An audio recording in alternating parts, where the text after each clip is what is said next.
ኢትዮጵያ ለሺህ ዘመናት ያስተዳደረችውን በባለቤትነት የያዘችውን ለራሷም ለከባቢውም መጠቀሚያ ያኖረችውን ቀይ ባህር ያልተመረጠ መንግስት ያልተወያየ መንግስት በሸፍጥ ኢትዮጵያን የጂኦግራፊ እስረኛ እንዲያደርግ ያደረገበት ዋናው ምክንያት በውስጥ ያለን ስንፍና እንጂ የኢትዮጵያን መሻትና ጥቅም ማስቆም የሚችል ኃይል ስለነበረ ስላለ ስለሚኖር አይደለም።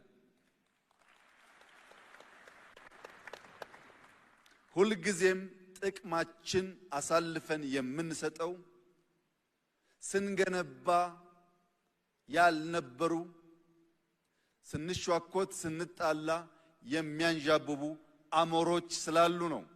አሞራ ሲታረድ ይመጣል፣ ሲገነባ የለም። ህዳሴን ስንገነባ እኛ ጋር ያልነበሩ፣ ከተሞቻችን ሲያሸበርቁ እኛ ጋር ያልነበሩ፣ ልማት ስንጀምር እኛ ጋር ያልነበሩ፣ እርስ በርስ ስንጨቃጨቅ ግን ከየት መጡ ሳይባሉ ጥይት ሲያቀብሉ ብር ሲያቀብሉ በሚዲያ ፕሮፓጋንዳ ሲያደርጉ ይታያል። እጅግ የተከበረው የኢትዮጵያ ሕዝብ አንድ ነገር ልብ እንዲል እፈልጋለሁ።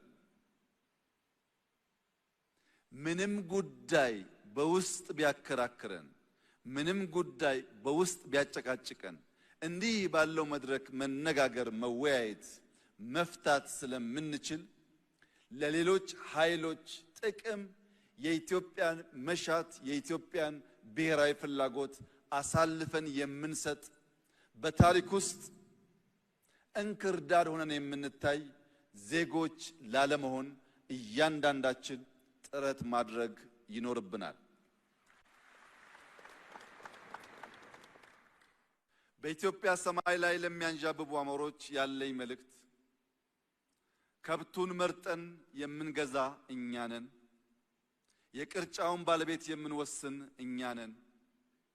የተረፈንን የማንፈልገውን ካልሆነ በቀር የትኛውም አሞራ በጉልበት ከየትኛውም ቅርጫ መደብ ላይ አንዲት ኪሎ ስጋ መውሰድ እንደማይችል ላረጋግጥላቸው እፈልጋለሁ። ስንፈልግ ስንወድ ለማጋራት ዝግጁ ነን። ከፍቃዳችን ውጭ ግን ለሺህ ዓመታት የኖረች የጸናች ኢትዮጵያ በቀላሉ በማይበጠስ ክር በማይበጠስ ገመድ የተሰናሰለች ኢትዮጵያ አሁን ባለው ፕሮፓጋንዳ ትዘናጋለች፣ ጥቅሟን አሳልፋ ትሰጣለች ብሎ መገመት ከንቱ ምኞት ስለሆነ ከወዲሁ የኛን ታሪክ በትክክለኛው መንገድ አገላብጣችሁና አውቃችሁ ቀልባችሁን በመመለስ ለጋራ ጥቅም በጋራ እንድንሰራ ጥሪዬን ላቀርብላችሁ ፈልጋለሁ። በዚህ ሁሉ መከራ ውስጥ ታዲያ ኢትዮጵያ እንዴት ጸናች? የጽናታችን ምስጢር ምንድነው ያላችሁ እንደሆነ ሽምግልና፣ ንግግር፣ ይቅርታ፣ ካሳ የሚባሉ ሳይንስ በቀላሉ መርምሮ ፈትሾ ሊመልሳቸው የማይችሉ ድልብ ሀብት በእኛ ሕዝብ ልምምድ ውስጥ ነበረ። ይጋጫል፣ ግን ይነጋገርና በይቅርታ በካሳ ይፈታል። ይህ ንግግርና የይቅርታ ባህላችን ኢትዮጵያን አጽንቷል። ይህ ውይይት፣ ይህ ምክክር፣ ይህ ንግግር በዚያ ባህላችን ላይ የሚንተራስ ከሆነ ለኛ ብቻ ሳይሆን ለሚቀጥሉት በርካታ አስርት ዓመታት የሚዘልቅ የሚያቆይ መሰረት መጣል ይችላል። ከባህላችን ከማንነታችን ከታሪካችን ሳንነቀል ፈቅደን ወደን በደስታ በፍቅር ስሜት በኃላፊነት ስሜት ይህንን ውይይት የምናካሂድ ከሆነ ካለምንም ጥርጥር ልጆቻችን የበለጸገች የጸናች ኢትዮጵያን መረከብ የሚችሉ ይሆናል። ይህ ባህላችን በቀጥታ ከዋርካ ዛፍ ጋር የተሳሰረ ነው። ኢትዮጵያና ዋርካ ከፍተኛ ቁርኝት አላቸው። በዋርካ ስር ሽምግልና እንቀመጣለን።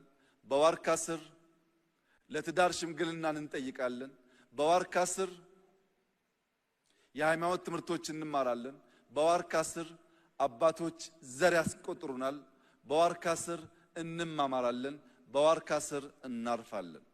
ባለፉት ጥቂት ዓመታት ዋርካን የመቁረጥ ባህል ሲሰፋ ምክክሩ እየቀነሰ ንግግሩ እየቀነሰ አንተ ትብስ አንቺ ትብሽ የሚለው ባህላችን ከኔ ወዲያማ እኔ ብቻ እኔ ካላልኩ እኔ የምፈልገው ካልሆነ የሚል አደገኛ ልምምድ ተቀየረ።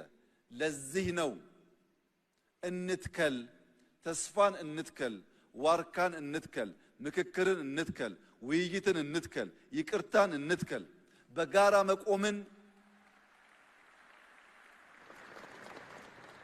በጋራ መቆምን እናጽና። በዚያ ብቻ ነው ሁላችን ተጠቃሚ፣ ሁላችን አሸናፊ የምንሆነው።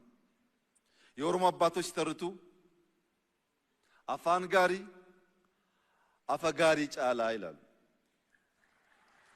መልካም ንግግር ከመልካም አልጋ የተሻለ ያሳርፋል ማለት ነው። ሰው በውስጡ ነገር ካለው ምንም አልጋው ያማረ ቢሆን ይገላበጣል እንጂ አይተኛም። ውስጡ ያረፈ ሰው ግን መደብ ላይም ቢሆን ድንጋይ ተንተርሶ መተኛት ይችላል። ውስጣችን ሰላም እንዲሆን መልካም እንቅልፍ እንድንተኛ ለሰፈሬ እኔ ወገኔ ለምለው ለኔ ከባቢ ብላችሁ ሳይሆን ለኢትዮጵያ ብላችሁ እንድትመክሩ በታላቅ ትህትና አደራ ልላችሁ ፈልጋለሁ። ለዛሬ አትምከሩ፣ ለነገ ምከሩ።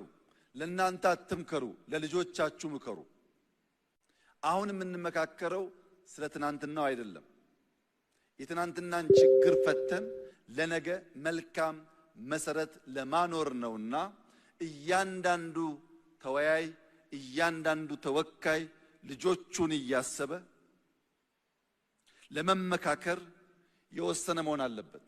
ይህንን ስናደርግ ግን የአፋር አባቶች ምክር ከልባችን ማቆየት አለብን።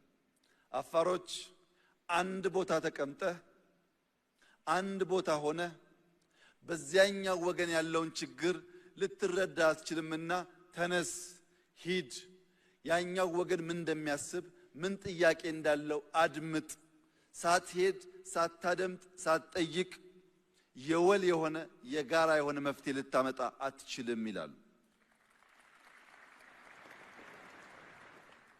ሶማሌዎች ጥያቄ አላቸው፣ አፋሮች አድምጧቸው። ትግራዮች ጥያቄ አሏቸው፣ ወላይታዎች ሲዳማዎች አድምጧቸው። ዳሰነች አሌ ጥያቄ ያለው ኦሮሞዎች አማሮች አድምጧቸው። በተለይ ኦሮሞዎችና አማሮች ዳሰነችን ኮንሶን አሌን ካላደመጣችሁ ኢትዮጵያን ልታጸኑ አትችሉም። ምንም ጥርጥር የለውም። በቁጥር ትላልቅ ህዝቦች ናችሁ። ትናንሾቹን ካላከበራችሁ ትናንሾቹን ካላደመጣችሁ በቁጥር ብቻ የኛ ፍላጎት ይሁን ካላችሁ ይህ ውይይት አይሳካም። ይህ ውይይት የሚሳካው አሌ ጥያቄ ሲጠይቅ ጋሞ የማይጎዳ ከሆነ ያ ጥያቄ የማይጎዳው ከሆነ አሌም መቀበል አለበት። አሌ ጥያቄ ሲጠይቅ ጥያቄው ጎፋን የሚጎዳ ከሆነ ግን አሌ ጥያቄውን መሳብ አለበት።